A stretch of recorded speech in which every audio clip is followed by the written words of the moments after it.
ঠাকুর নাম বলতে মুখ্যত বুঝাইতেন অনন্য চিন্তা।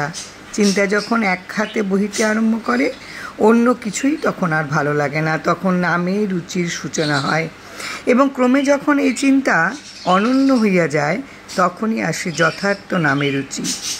একখানি পত্রে ঠাকুর লিখিয়াছেন, অহৈতুকী প্রেম আচরণের দ্বারা পরদেহ ত্যাগ করিয়া স্বদেহ লাভ হইলে তখন ভগবানের নামে রুচি সংগঠন হয়।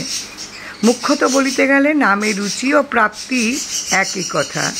জীবে দয়া কথাটি ঠাকুর অর্থ করলেন নিজের প্রতি দয়া করা। তোমার ভিতরে যে জীব বদ্ধ হইয়া রহিয়াছেন, তার প্রতি দয়া করিয়া তাকে উদ্ধারের প্রচেষ্টার নামই হচ্ছে জীবে দয়া। নিজের প্রতি যাহার দয়া নাই, অন্যের প্রতি দয়া তার পক্ষে শুধু কথার কথা মাত্র। কথাটা অত্যন্ত জটিল। এখানেও মুখ্য এবং গৌণ এই দুটি দৃষ্টিভঙ্গির কথা স্মরণ রাখিতে হইবে। আপাত দৃষ্টিতে ঠাকুরের কথায় মনে হইতে পারে তিনি যেন আত্মপরতারই প্রশ্রয় দিতেছেন। নিজের প্রতি দয়া করো, অর্থাৎ নিজের হিতেরই চেষ্টা করো, পরের হিতে তোমার কোনো প্রয়োজন নেই। কিন্তু মুখ্যত কথাটি হইতেছে এই যে আত্মহিতই প্রকৃত হিত এবং পরহিতের সহিত ইহার কোনো বিরোধ নাই। যে প্রকৃত আত্মহিতে রত থাকে, পরহিতের জন্য তার পৃথক আর চেষ্টা করতে হয় না।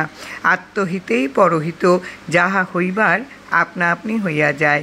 হিত করিবার জন্য হিত করিতেছি, এই বুদ্ধি সেখানে থাকে না। আমার মনে হয় এই মুখ্য দৃষ্টিতেই ঠাকুর জীবে দয়া কথাটির অর্থ করিয়াছিলেন। মহাজনদের আচরণ একটু বিচার করলে দেখিলে কথাটা অনেকটা বুঝিতে পারা যায়। তাহাদের কর্তৃত্ব বুদ্ধি নাই, সুতরাং কর্তব্য বুদ্ধিও নাই, কিন্তু স্বভাবত তাহারা যাহা করেন তাহাতে জগতের প্রভূত কল্যাণ সাধিত হয়। সাধারণত আমরা যাহাকে জীবে দয়া বা পরহিত বলিয়া বুঝি, তাহাও ভিত্তি হই এক প্রকৃত আত্মহিতেই। একজন স্বনামধন্য ব্যক্তি পরমহংসদেবের সহিত সাক্ষাৎ করিতে গিয়াছিলেন। তিনি বলেছিলেন, ধর্ম টর্ম কিছু বুঝি না, তবে সাধ্যমতন পর উপকার করি। এই কথা শুনিয়া পরমহংস বলিয়াছিলেন, নিজের উপকার করতে পারেন না, উনি পরের উপকার করেন। অর্থাৎ আত্মহিত সম্বন্ধে যার চেতনা নাই, তার দ্বারা পরহিত সম্ভবপর নহে।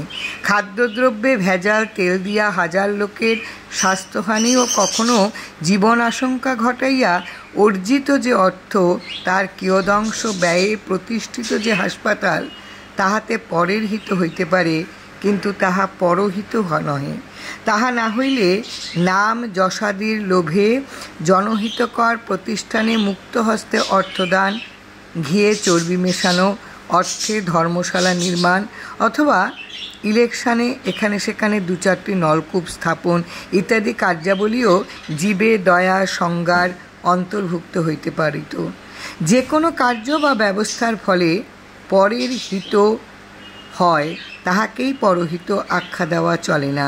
স্থির চিত্তে একটু বিচার করলেই বুঝিতে পারা যায়, সাধারণত পরসেবা বলিতে আমরা যাহা বুঝি, তাহার অধিকাংশই আত্মসেবারই নামান্তর। ভদ্রলোকের আজন্ম বর্ধিত সংস্কারে দারুণ আঘাত লাগিতেছে। তিনি ঠাকুরের কথাগুলি নির্বিচারে গ্রহণও করিতে পারিতেছেন না, একেবারে অগ্রাহ্য করিতেও সাহসে কুলাইতেছে না। তৃতীয় কথাটির অর্থ ঠাকুর যখন ঠিক এইভাবেই নিষ্পন্ন করলেন, তখন মনে হইল যে ভদ্রলোক প্রায় অতিষ্ঠ হইয়া উঠিয়াছেন। ঠাকুর বললেন, বিষ্ণু অর্থ ব্যাপ্ত, অর্থাৎ যিনি এই ত্রিজগৎ ব্যাপিয়া রহিয়াছেন। এই ব্যাপ্ত বুদ্ধির আশ্রয়ে থাকিয়া তাহার সেবার পরিচর্যার নামই হচ্ছে বৈষ্ণব সেবন। ঠাকুর বলতেন, ভগবান সর্বত্র সমভাব নিরপেক্ষ শক্তি। জয় রাম, জয় রাম, গুরু কৃপা হি কেবলম।